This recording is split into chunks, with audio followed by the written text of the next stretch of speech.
नमस्कार, मैं हूं पूजा सिंह और आप देख रहे हैं हमारा उत्तराखंड का ये खास बुलेटिन। चलिए बुलेटिन की शुरुआत करेंगे उत्तराखंड की कुछ खास बड़ी खबरों के साथ। उत्तराखंड में सीएम पुष्कर सिंह धामी की अध्यक्षता में हुई कैबिनेट बैठक में कई महत्वपूर्ण प्रस्तावों पर मुहर लगी है।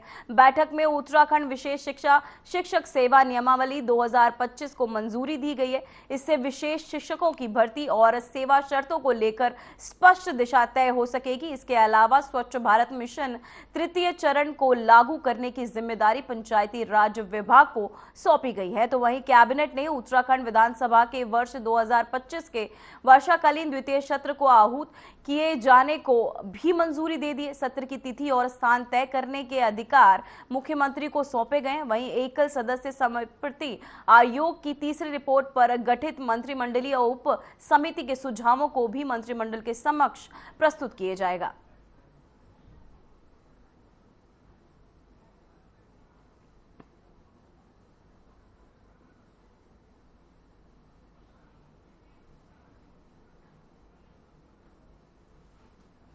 तो वहीं उत्तराखंड के रुद्रप्रयाग में एक बड़ा बस हादसा सामने आया है। बद्रीनाथ राष्ट्रीय राजमार्ग पर घोर तीर के पास यात्रियों से भरी बस दुर्घटनाग्रस्त होकर अलकनंदा नदी में समा गई। हादसे के वक्त बस में 20 लोग सवार थे।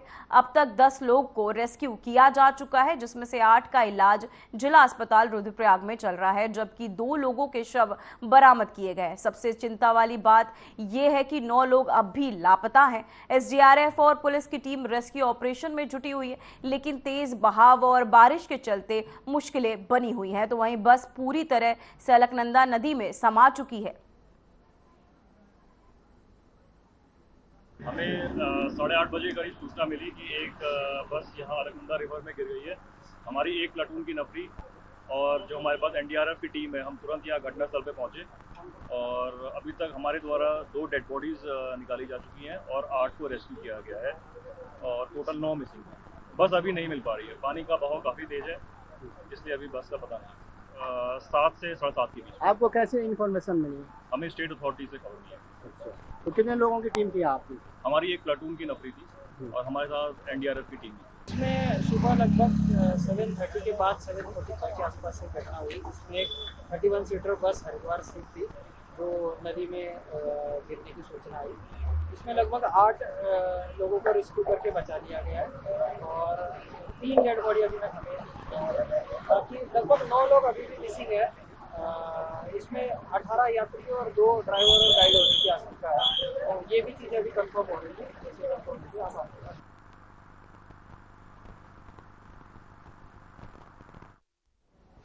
तो वहीं रुद्रप्रयाग जिले में हुए भीषण सड़क हादसे पर मुख्यमंत्री पुष्कर सिंह धामी ने गहरा शोक व्यक्त किया है।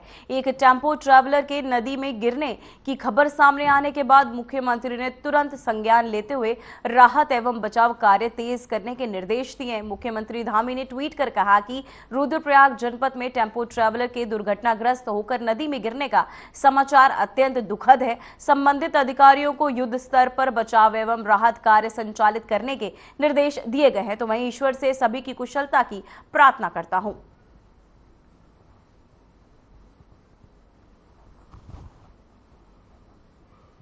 तो वहीं आपको बताते चले, सीएम पुष्कर सिंह धामी ने ट्वीट कर अपनी संवेदनाएं जताई, दुख जताया। साथ ही आपको बताते चले कि टेम्पो ट्रैवलर के दुर्घटनाग्रस्त होने के चलते ये उन्होंने ट्वीट कर अपनी संवेदनाएं व्यक्त की परिवारजनों के प्रति।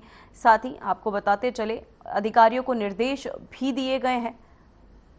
आपको बता दें, रुद्रप्रयाग में टेम्पो ये हादसा जिसके चलते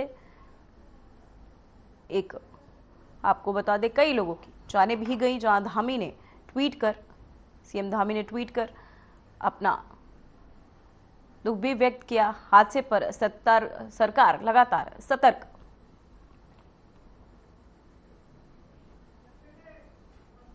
तो वहीं मुख्यमंत्री पुष्कर सिंह धामी के नेतृत्व में उत्तराखंड सरकार की होम स्टे योजना प्रदेश के दूर दराज क्षेत्रों में रोजगार का सशक्त माध्यम बनकर उभर रही है। खासकर पर्यटन क्षेत्रों में स्थानीय लोगों को इससे आत्मनिर्भरता की राह मिली है। राज्य सरकार की इस योजना का उद्देश्य न सिर्फ पर्यटन को बढ़ावा देना है, बल्कि ग्रामीण अर्थव्यवस्था को मजबूत करना और पलायन को रोकना है।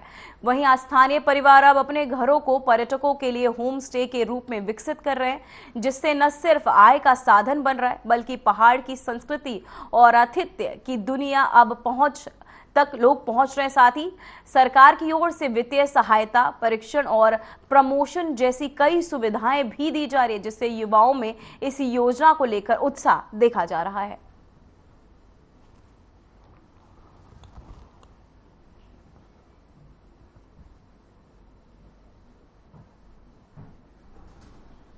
तो मैं आपको बताते चले, इस होम स्टे की योजना से युवाओं के लिए अब रोजगार के रास्ते भी खुल चुके हैं। जिसे आपको बता दें, होम स्टे योजना से ग्रामीणों को एक बड़ी राहत मिली है, जिसके चलते अब युवाओं को भी रोजगार के अवसर मिल रहे हैं। साथ ही उनमें इस योजना को लेकर एक उत्साह भी देखने को मिल रहा है। तो वह मुख्यमंत्री पुष्कर सिंह धामी ने मुख्य सेवक सदन में आयोजित लोकतंत्र सेनानी सम्मान समारोह में भावुक शब्दों के साथ लोकतंत्र शिक्षकों को श्रद्धांजलि और सम्मान अर्पित किया। सीएम धामी ने कहा कि महार रेजिमेंट के हर साल आयोजित होने वाले गरिमामय आयोजन में जब वीर सैनिकों को, सेवानिवृत्त अधिकारियों को देखता हूं तो पूज्य पिताजी की छवि मन में उभर आती है, जिससे मन अत्यंत भावुक हो जाता है। मैं लखवाड़ बांध कई सालों से, मुझे लगता है 4-5 दशक से लोग लखवाड़ डैम की बात कर रहे थे, नहीं हो रहा था। लखवाड़ डैम हमारा स्वीकृत हो गया। देहरादून में पानी की कमी न हो अगले 50 सालों के लिए। यहाँ सौंग डैम स्वीकृत हो गया, उसका काम चालू हो गया है। अभी हम लोग किसाऊ पर भी काम कर रहे हैं। एम्स हमारे यहाँ एक चल रहा है, दूसरा एम्स शुरू, वो भी उसका भी काम जो है काफी 2026 तक इच्छा वाले एम्स को बुलाकर खोल देंगे। इसी प्रकार स्मार्ट इंडस्ट्रियल सिटी, वो भी भारत सरकार ने हमारे यहाँ स्वीकृत कर दी। इसमें लाखों लोगों को रोजगार मिलने वाला है। उस समय इलाहाबाद हाईकोर्ट ने इंदिरा गांधी जी के जो चुनाव को दोषी ठहराते हुए उनकी लोकसभा सदस्यता को 6 वर्ष के लिए उनके चुनाव लड़ने पर भी रोक लगा दी थी।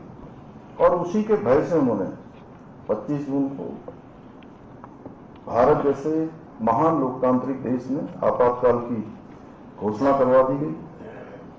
भारतीय संसद का गला घोट दिया गया। देश की जो स्वतंत्रता थी उसको बंधक बना दिया गया और न्यायपालिका की गरिमा तार तार कर लाखों देशवासियों के मौलिक अधिकारों को रोक दिया गया। आपातकाल के उन काले दिनों में सत्ता के नशे में चूर तत्कालीन सरकार ने सभी विपक्षी नेताओं को, सैकड़ों पत्रकारों सहित हर उस आवाज का निर्ममता से दमन किया जो लोकतंत्र की रक्षा के लिए उठ रही थी। भाइयों बहनों, हमारे आदरणीय प्रधानमंत्री श्री नरेंद्र मोदी जी स्वयं आपातकाल के समय में उन्होंने भी भूमिगत रहकर लोकतंत्र की लड़ाई में अग्रणी भूमिका निभाई थी। यही कारण है कि उन्होंने लोकतंत्र सेनानियों के योगदान और आपातकाल के काले अध्याय से आने वाली पीढ़ियों को अवगत कराने के लिए 25 जून को संविधान हत्या दिवस के रूप में मनाने की शुरुआत की। उस दौरान अटल जी ने युवाओं को प्रेरित करने के लिए जेल से अपनी एक कविता में लिखा, अनुशासन के नाम पर अनुशासन का खून भंग कर दिया संघ को, कैसा चढ़ा जुनून, कैसा चढ़ा जुनून, मात्र पूजा प्रतिबंधित, कुटिल कर रहे केशव कुल की कीर्ति कलंकित, कह दी कवि राय तोड़ कानूनी कारा, फिर गूंजेगा भारत मां की जय का नारा। और एक कार्यक्रम प्रत्येक वर्ष यहाँ मैंने मेरे पूज्य पिताजी की पलटन के लोग महार रेजिमेंट के, वो भी जो है मेरे पास आए कि अब वो है नहीं दुनिया में, तो बोले कि हम चाहते हैं कि जो हमारा रेजिमेंट डे होता है उसका कार्यक्रम आप अपने यहाँ पर रखिए, सबको, हम लोगों को बुलाइए। तो मैंने उनको बुलाया और रात में क्योंकि फौज के लोग थे, वो जैसा उन्होंने कहा था वैसा ही सभी उनके लिए प्रबंध किया था। और जब वो सब खा रहे थे ना, सच में मेरी आंख में बहुत आंसू आ गए। मुझे लगा कि मेरे पिताजी भी साक्षात आकर यहाँ पर इनके साथ भोजन कर रहे हैं। और मैं आप सबको आज जब देखा हूं यहां पर, तब भी मैं उसी प्रकार का भाव मेरे अंदर आ रहा है। सच में मुझे बहुत प्रसन्नता हो रही है आप सबको यहां पर देख।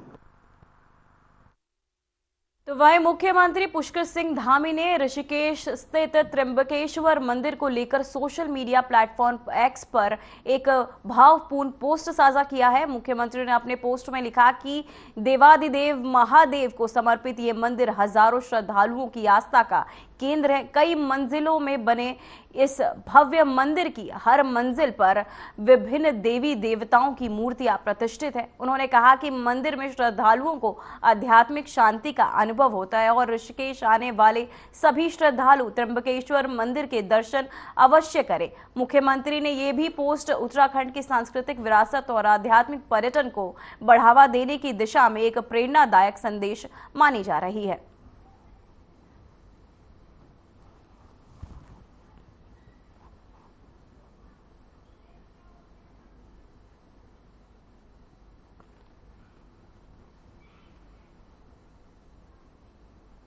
तो वहीं नैनीताल दौरे पर पहुंचे देश के उपराष्ट्रपति जगदीप धनखड़ की तबीयत अचानक बिगड़ गई। कुमाऊं विश्वविद्यालय के कार्यक्रम के दौरान उन्हें चक्कर आने लगे और ब्लड प्रेशर भी लो हो गया, जिसके बाद उन्हें तुरंत चिकित्सकीय देखरेख में लिया गया और उपराष्ट्रपति फिलहाल स्थिर है और डॉक्टरों की निगरानी में है। उत्तराखंड के स्वास्थ्य मंत्री धन सिंह रावत ने बताया कि प्राथमिक उपचार के बाद उनकी तबीयत अब सामान्य है।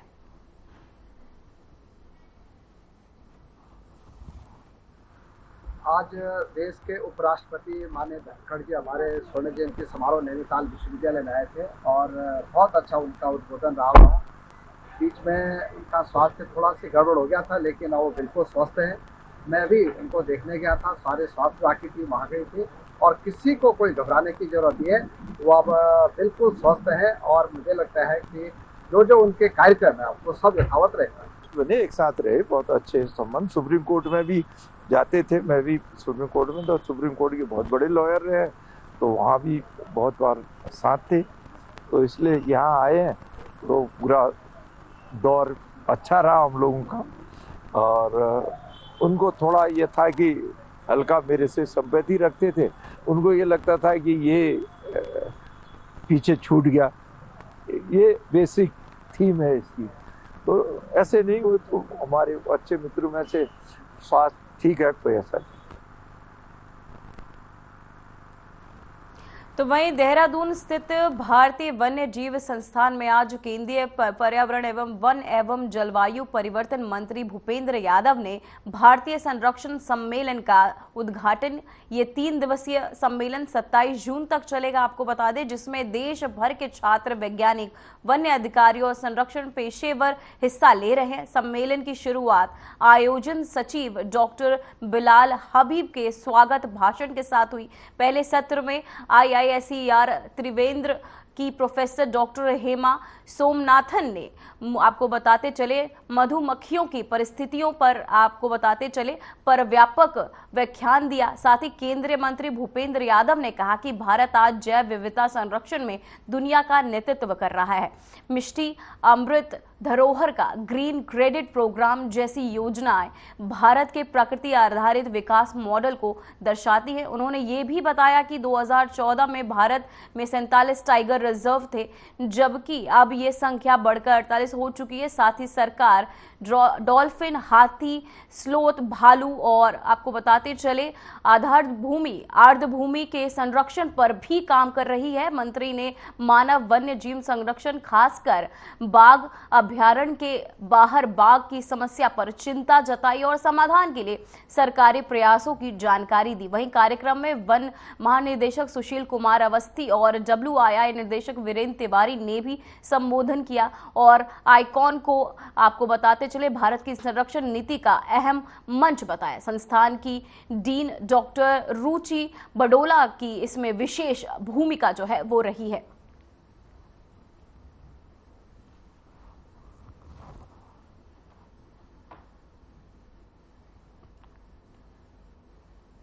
तो वहीं पंजाब के चमोली में एक युवक के उत्पीड़न का वीडियो वायरल होने के बाद उत्तराखंड सरकार हरकत में आ गई है। मुख्यमंत्री पुष्कर सिंह धामी ने मामले का संज्ञान लेते हुए चमोली के जिलाधिकारी को तत्काल राजेश के परिवार से संपर्क कर हर संभव मदद करने के निर्देश दिए।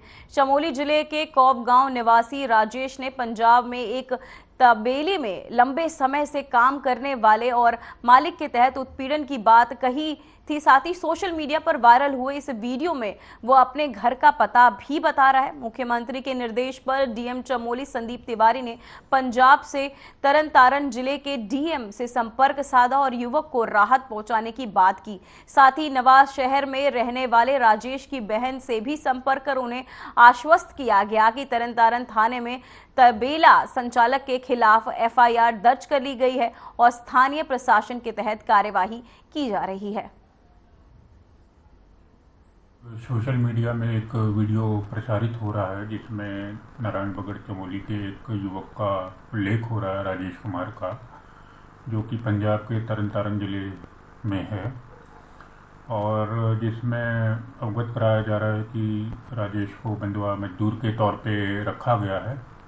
तो आज माननीय मुख्यमंत्री जी ने उस वीडियो का संज्ञान लेके मुझे दूरभाष पर निर्देश दिए थे। उसके पश्चात उनके परिवार वालों से संपर्क किया गया, जो कि अभी पंजाब में ही हैं, और जिला प्रशासन तरन तारण से वार्ता हुई। राजेश को सकुशल थाने में लाया गया है और जो कल्प्रिट हैं उनके अगेंस्ट प्राथमिकी दर्ज की जा रही है और जल्द ही वो अपने परिजनों के साथ चमोली जिले में सकुशल वापस लाया जाएगा। तो वहीं देहरादून नगर निगम शहर में जल भराव की समस्या से निपटने के लिए बड़े पैमाने पर नदियों और नालों की सफाई से जुटा हुआ है। वहीं आपको बता दें, मेयर सौरभ थपियाल ने बताया कि फिलहाल 9 स्थानों पर सफाई का काम युद्ध स्तर पर चल रहा है, जिसमें प्रमुख नाले और नदियां शामिल है। अब तक 3 से 4 फुट तक जमा मलबा कीचड़ निकाला जा चुका है और करीब 25,000 मीट्रिक टन कूड़ा हटाया गया है। मेयर का दावा है कि इससे पहले इतने बड़े स्तर पर सफाई अभियान शायद ही कभी चलाया गया हो। उन्होंने कहा कि बरसात से पहले ये काम पूरा कर शहर को जलभराव से राहत दिलाने की कोशिश की जा रही है।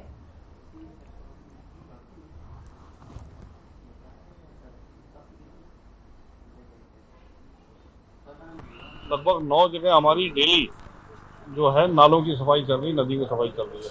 गाद, कीचड़, मलबा जो भी वहाँ पर है सारा का सारा वहाँ पे उठा रहे हैं। 25,000 मीट्रिक टन हम लोग वहाँ से निकाल के बाहर चुके हैं, जिसका कि हमारे पास रिकॉर्ड है, बाहर निकाल चुके हैं।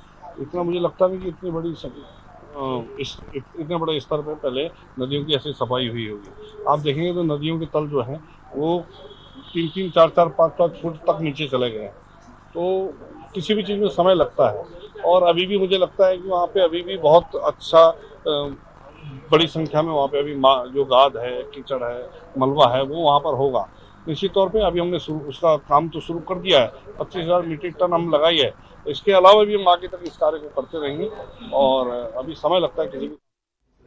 तो वहीं जिला अधिकारी सवीन बंसल के निर्देश पर मुख्य विकास अधिकारी आपको बताते चले अभिनव शाह ने ऋषिकेश के अमित ग्राम गुमनामी आपको बताते चले गुमानी वाला इलाके में लोक निर्माण विभाग के तहत किए जा रहे ड्रेनेज कार्यों का निरीक्षण किया। वहीं सीडीओ ने अधिकारियों को निर्देशित किया कि होम पाइप की सफाई और आपको अलाइनमेंट का कार्य तेजी से पूरा किया जाए ताकि बरसात के दौरान जनता को जल भराव से राहत मिल सके।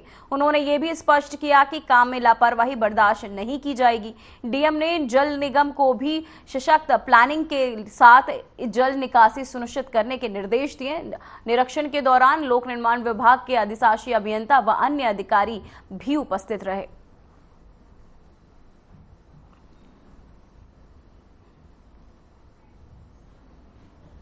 तो वह उत्तराखंड के विकास नगर में देर रात एक भीषण सड़क हादसा हुआ। कालसी चक्राता मोटर मार्ग पर जजरेट के पास एक कार अनियंत्रित होकर गहरी खाई में गिर गई। हादसे में कार सवार 3 लोगों की मौके पर ही मौत हो गई, जबकि एक व्यक्ति गंभीर रूप से घायल हो गया। तो वहीं सूचना मिलते ही एसडीआरएफ की टीम मौके पर पहुंची और तुरंत रेस्क्यू शुरू किया गया। घायलों को खाई से निकालकर अस्पताल पहुंचाया गया, जहां उसकी हालत गंभीर बनी हुई है। मृतकों की पहचान की प्रक्रिया अभी भी जारी है। तो वहीं विकास नगर जाने वाले और चक्राता की ओर जाने वाली दोनों और वाहनों वाहनों की कतारें लगी रही। 1 घंटे की कड़ी मशक्कत के बाद लोक निर्माण विभाग की जेसीबी द्वारा मार्ग से मलबा हटाया गया, साथ ही मोटर मार्ग यातायात के लिए सुचारू किया गया।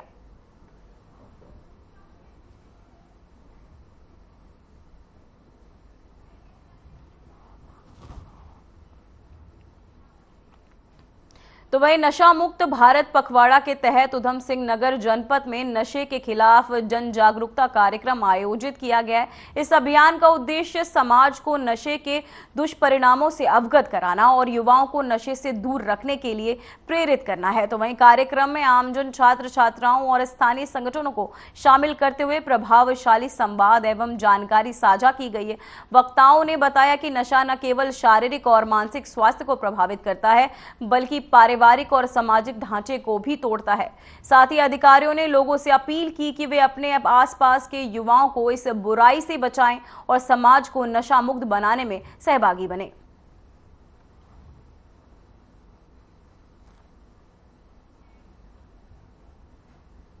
तो वहीं उत्तराखंड में मानसून दस्तक दे चुका है और राज्य के अधिकांश क्षेत्रों में तेज बारिश का दौर जारी है। खासकर पहाड़ी और ऊंचाई वाले इलाकों में लगातार बारिश हो रही है। मौसम विभाग ने निर्देश पर विक्रम सिंह के मुताबिक नैनीताल, देहरादून सहित कई जिलों में भारी बारिश दर्ज की जा रही है। आज से पूरे राज्य में भारी बारिश का अलर्ट भी जारी किया गया है। वहीं 26 और 27 जून को भी कई इलाकों में भारी बारिश से बहुत भारी बारिश होने की संभावना है। मौसम विभाग ने चारधाम यात्रा पर आने वाले श्रद्धालुओं से अपील की है कि वे यात्रा से पहले मौसम की स्थिति जरूर जांच ले। प्रशासन ने भी लोगों को सतर्क रहने की सलाह दी है।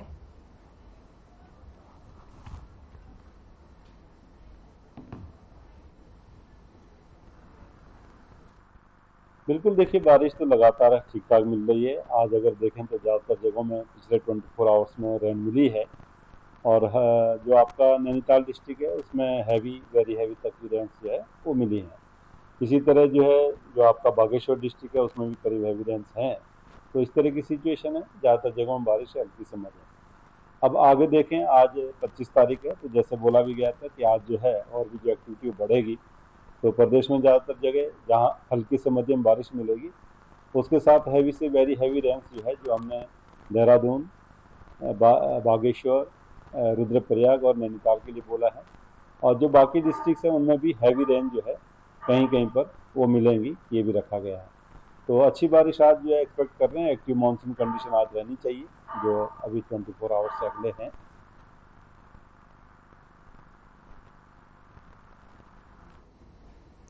तो वहीं उत्तराखंड में कांवड़ मेला 2025 की तैयारियों को लेकर पुलिस विभाग पूरी तरह अलर्ट मोड पर आ चुका है। डीजीपी दीपम सेठ ने मेले को शांतिपूर्ण, सुरक्षित और व्यवस्थित ढंग से संपन्न कराने के लिए प्रदेश भर में पुलिस अधिकारियों के साथ उच्च स्तरीय बैठक की है। बैठक में सुरक्षा, ट्रैफिक प्रबंधन, तकनीकी निगरानी, जन सहयोग और अंतर्राज्यीय समन्वय को लेकर सख्त दिशा निर्देश जारी किए गए। वहीं डीजीपी ने साफ कहा कि मेले के दौरान किसी भी तरह की चूक या ढिलाई बर्दाश्त नहीं की जाएगी। पुलिस और प्रशासन मिलकर ये सुनिश्चित करेंगे कि श्रद्धालुओं को पूरी सुविधा, सुरक्षा और सहजता मिले। वहीं कांवड़ मेला हर वर्ष लाखों श्रद्धालुओं को उत्तराखंड की ओर आकर्षित करता है और ऐसे में हर छोटे बड़े पहलू पर ध्यान देना अनिवार्य है।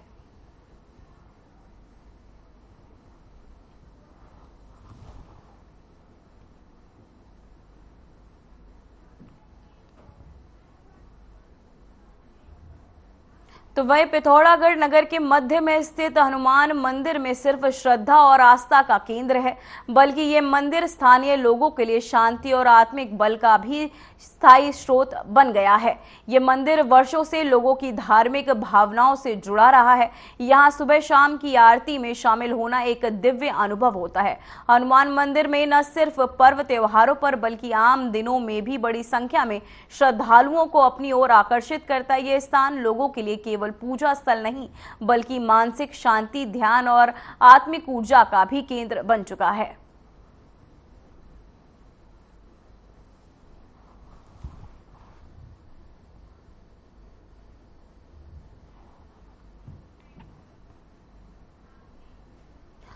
फिलहाल खबरों में बस इतना ही। देश और दुनिया की तमाम खबरें देखने के लिए बने रहिए हमारे साथ। नमस्कार।